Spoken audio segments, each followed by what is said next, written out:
Okay, Jess. Super. Okay. Right. Welcome everyone to what is Show and Tell 34, or number 9 in the new calendar. As you know, we hold these Show and Tells fortnightly.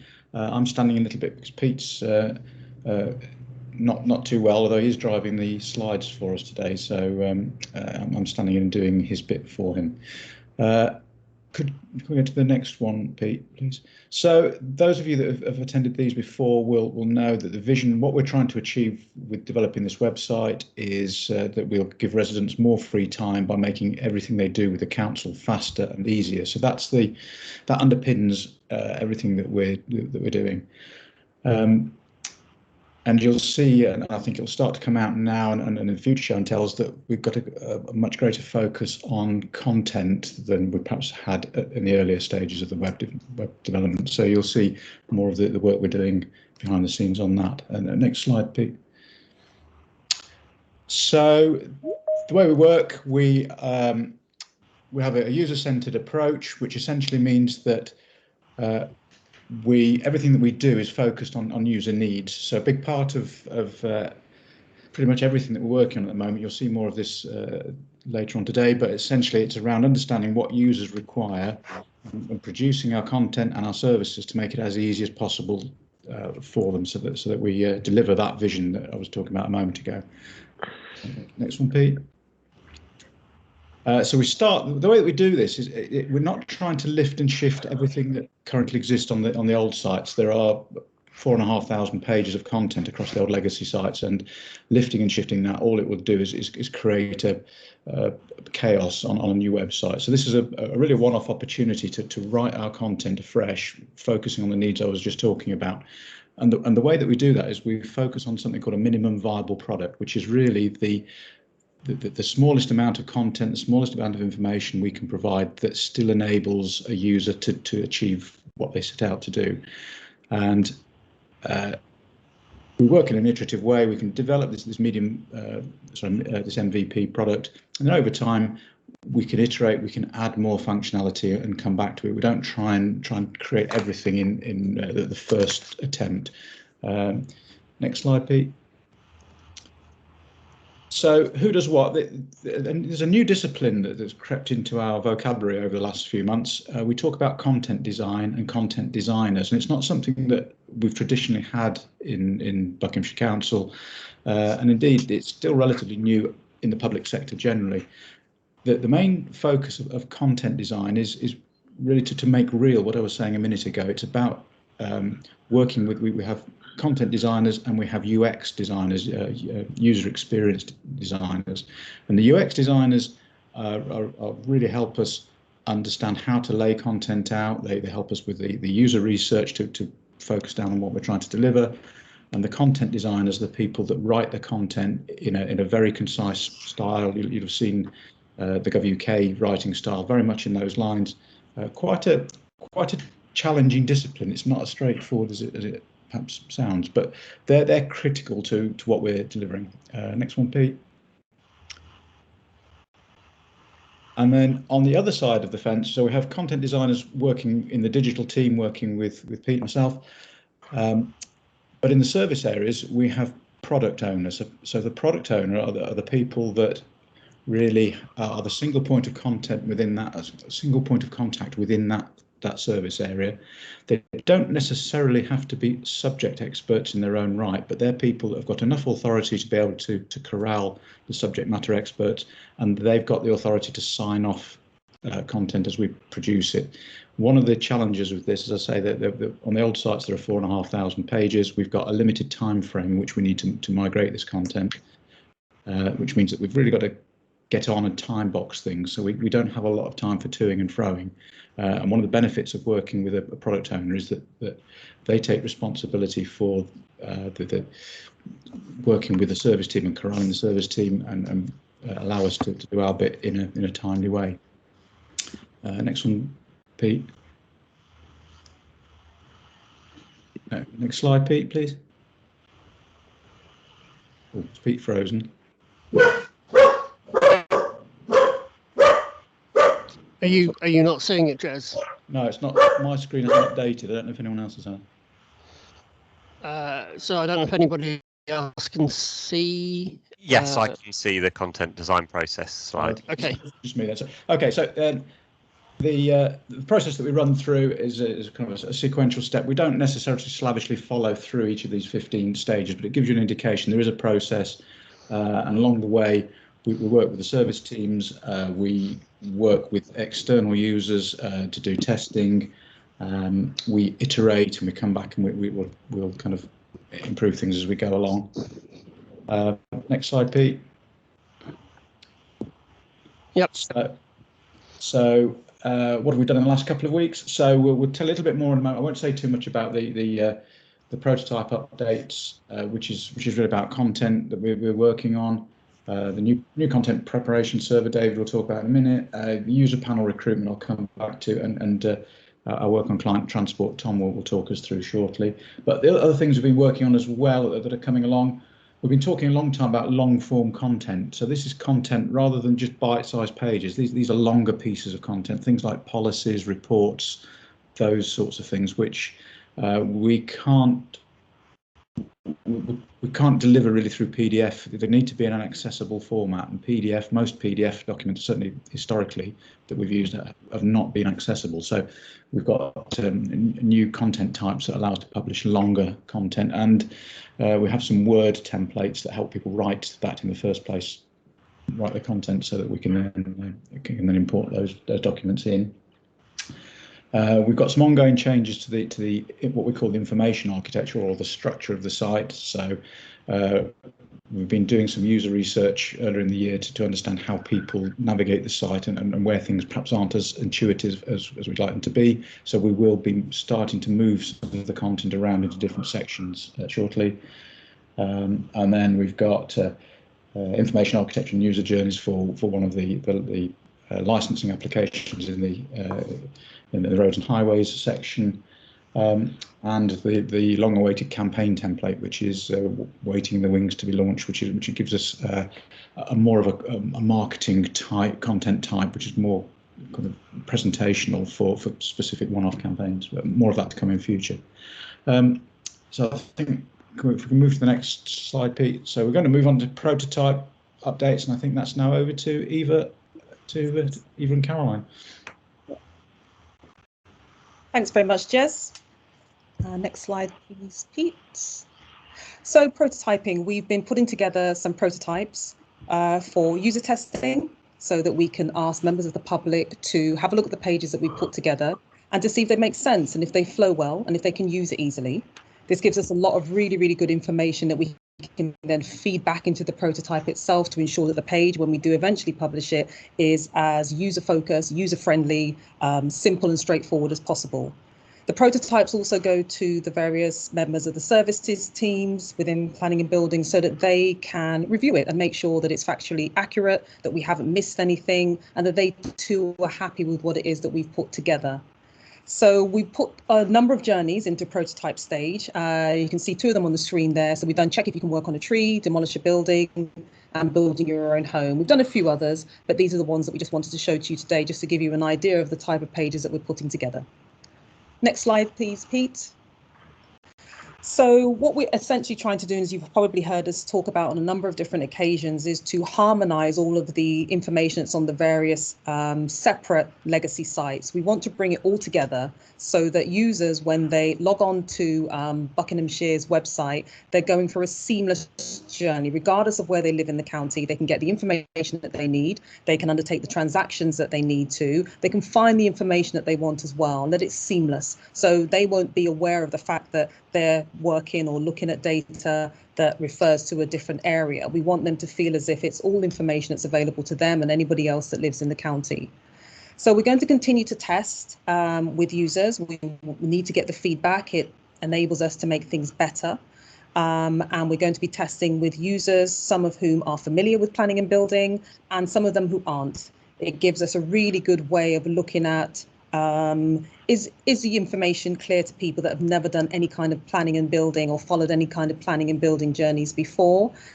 Is it only sensible or easy for people that have previously done planning and building interactive services as well? So it just gives us that really, really rich data so that we can then feed back into everything that we're doing. Once we do the user testing, we then can have analysis. Caroline, who's working with me, is our user experience designer, and she'll analyze all of the data. We then present it to the services teams in the workshop to give them an opportunity to see what we found. And we also, of course, invite comments and information from them as well about how to make the pages and the journeys a lot better. So we share the findings in the next couple of weeks. User testing kicks off next week, Tuesday. And once we have all of that information from the user testing that we undertake, we then go back to the services teams, it's reviewed, and it's folded back into what we're doing to take it on to the next stage. Okay, and now it's on to looking at the content prep server. Thank you very much. So if I could have the first slide, please. In our last show and tell, Nick Smith, a senior developer at Torchbox, introduced the new content preparation server, which promises to be a game changer in how we share newly drafted web content with service teams for feedback, corrections, and sign-off. During this sprint, I've been using the content preparation server to build new parking content pages, and I'm pleased to report that everything is working smoothly. If you missed the last show and tell, the new content preparation server allows us to build web pages and share links with teams in the council. These links allow teams to see what pages will look like when they are published on the Buck site and see how they function in a live environment. In the past, sharing new web content was often done via Google and Word docs, which wasn't helpful as it was hard to imagine how pages would look and feel when they were published. But rather than using static text documents to share new content, the content preparation server brings web pages to life for the teams we work with. Give the next slide, please. From a design perspective, the new content preparation server is great, as it works in exactly the same way as Buck's main content management system. So there's no learning curve to deal with, and we can crack on with building shareable pages right away. The other big advantage for content designers is that it gives us more flexibility to experiment and try new approaches to the content. When building pages, the best way to present information may not be immediately obvious, and it often takes a few hours of fiddling and editing before inspiration strikes. With the new content preparation server, we can quickly draft new versions of pages and share our ideas with subject matter experts, which we hope will be a huge help in creating pages that best serve the needs of our users. Next slide, please. During this sprint, I've created a number of new parking pages, which I have shared with the team and which look and function as if they are live. Where possible, I was also able to add links to other areas of the Buck site and to external sources of information, which makes the pages feel alive and allows teams to see how the pages fit together. This sprint, I have also drafted a number of council tax content pages for the Revs and Bends teams, and next I will move on to benefits for housing and business rates content. The new content preparation server greatly reduces the work I normally need to do to share content, and also makes content easier for teams to view and comment on. So I'm looking forward to being able to move faster on content projects over the coming weeks. Thank you.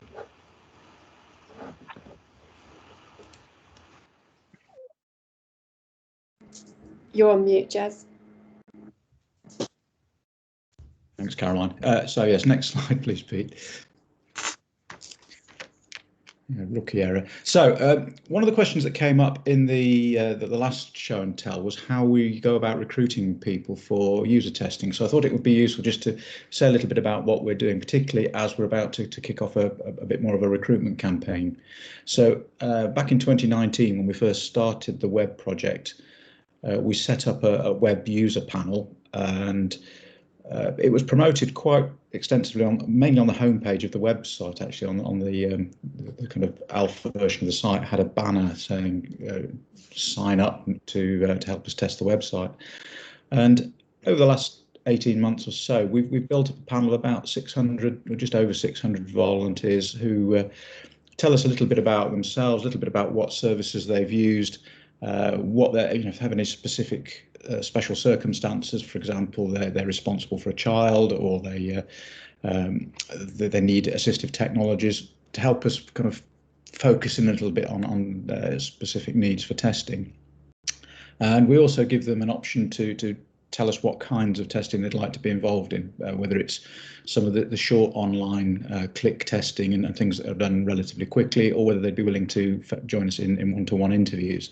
And it's working really well. But what we're finding is that now that we're ramping up on the production of content, we're going out regularly seeking people for testing, and we're starting to burn through these users quite quickly. People are getting a little bit fed up of being asked time and again for different pieces of research. So we're about to kick off a marketing campaign. I've been talking to Ben in the comms team about running some social media to promote this form.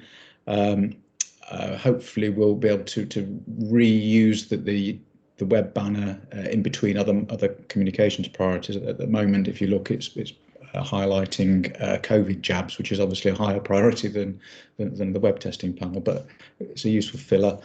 Tom Gaylor has written a blog, which we'll also use to help promote what we're doing. But also we want to recruit some staff and to start to use our staff a little bit more. Next slide, Pete, please. So very, very recently, we have also set up a staff user recruitment panel. Very similar questionnaire. The main difference here is that we also ask people to identify where they currently work or have worked in the council. And the reason for this is, as I said, it's quite difficult to get enough people to volunteer for some of these tests. And we've got 4,000 odd staff, most of whom, all of whom, use Buckinghamshire Council services in their own lives. One of the things we think may be a barrier, particularly in the current climate, is that most of our interviews are done in working hours, and trying to corral people for an interview during working hours is quite difficult in the current climate. And I think the hot weather and various other things, school holidays, all of these things make it harder for us to recruit people. So having access to a wider pool is potentially quite useful. And maybe as we start to return to the office, we'll be able to go back to some of the face-to-face interviews, because back in the early days we were taking iPads into libraries and things like this and doing some kind of live user testing there. Having said that, we're very conscious that we do need to be mindful, and one of the reasons why we haven't used staff in the past is that inherently they know more about the council than Joe Public. So there is a risk that we bias the people that we're talking to. We tend to slip into internal jargon quite a lot, and it sort of pervades through everything internally. So there is a risk that we won't be talking to people in natural language, or be using council jargon, and there's a potential that people have a knowledge of internal processes and therefore skew their answers towards the way they know that we work. So it's not entirely risk-free, but essentially I think there's a pool of people there that we've not really tapped into. So we will again be working with comms to do some internal promotion of this. And particularly useful for initial research. So for the initial discovery phase, when we first start on something, it's quite helpful to talk to people about what doesn't work in the current way that they do things before we start to do our prototyping. So staff could be a really good useful asset for that as well. So that's all I was going to say on that. And I think I'll now hand over to Tom to talk about client transport. Thanks, Jez. Hello, everyone. My name is Tom Gaylor, and I'm a UX designer with Unboxed, who are working on this project. I'm also I'm part of a team that's working on client transport, and there's myself, Jen Hodgson, and Oscar from Bucks, who will be joining us, I think, in the next coming sprint. If we could have the next slide, please. Thank you. So in the last show and tell, I told you a little bit about how we'd kicked off this project, and we'd run a workshop with the service. So we'd been talking to members of the client transport team. We're particularly looking at school transport, so people are involved in that, and that involved kind of a wider network of subject matter experts, people from admissions and from customer service, because there's kind of quite a lot of interconnections around delivering this service to residents. And one of the outcomes of the workshop was the mapping of the journey as it is now. And you can see here we've identified for this particular journey, which is around a parent who is aware that there might be paid for places available through the council, how they find out about it, how they apply for it, and how they receive either acceptance or rejection, and what the process is sort of going through. And we were really keen to go through the service to identify where this was taking place. Is it happening in phone calls, emails, on the website? What bits of it are working well? What bits are maybe could do with improvement? What are the pain points for the service? So they're getting lots of complaints around this particular issue. And what are the pain points for the parents? Are they unsure about what's going on at any point? And that was really helpful. So we did this for 3 journeys. And if we could have the next slide, please, Pete. And alongside doing sort of mapping out this flow, trying to understand it from the perspective of the service and parents, we also looked at what's the reality of this in terms of the current flow through the website and through things like what screens are available, what forms are used, what language is there, what links are there, what connections to bits of policy or to different, there's a distance checker, for example, in one of these things, and what emails come out of it, what confirmation screens. So we tried to map out this journey because we'd kind of seen the story from the human perspective and we're interested what this looked like in terms of the sort of digital and object-based perspective, and that gave us a really clear picture of where there were some opportunities to help improve this service, make things more efficient so residents had more free time.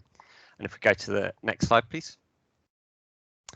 And as well as talking to the service and looking at the sort of the website and things like letters and emails, we have got an ongoing series of interviews with parents and guardians around their experience of the service.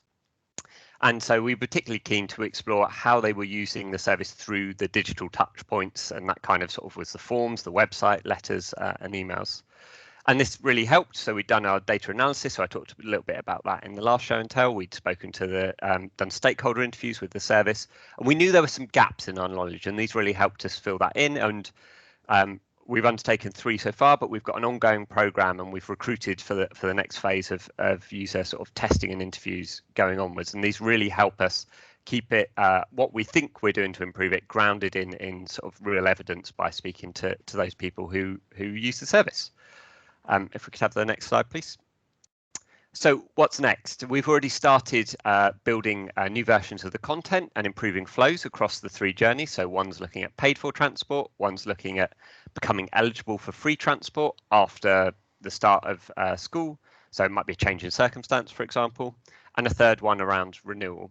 And so we're prototyping content and flow, so using the content prep server that David's already demonstrated, and we're also integrating this with other forms of prototyping, so we can do things that are currently a little bit more experimental. We're recruiting for user testing, so we've already got people signed up, and we're iterating with subject matter experts. So as we build these content and flows, we want to take those back to subject matter experts, check what we're saying is correct, and get their input onto that as well. So if we could have the next slide, please. So I think I'll hand back over to you, Jez, for questions. Yeah, thanks, Tom. That was a really good canter through that. I know there's an awful lot of work going on, and it's interesting. I was saying a minute ago about the use of jargon and how we could become kind of desensitized to it, and that the term client transport is one of those things that for me doesn't mean a great deal, but probably it's the way that we describe it. It's what the service is called internally, but for a parent, it's more about home to school transport. So those are the kind of things that we need to be mindful of. We've got 5 minutes left if anybody has any questions. I can't see any in the chat, so I don't know if anybody wants to unmute themselves and ask a question or pop something in the chat.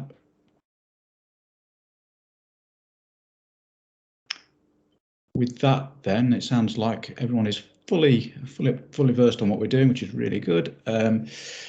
If you think of anything afterwards, then by all means, drop any of us a line. We'd be very happy to update you with what we're doing. But with that, thanks very much for attending on such a hot and sticky summer's afternoon, and all the best. We'll see you in 2 weeks' time.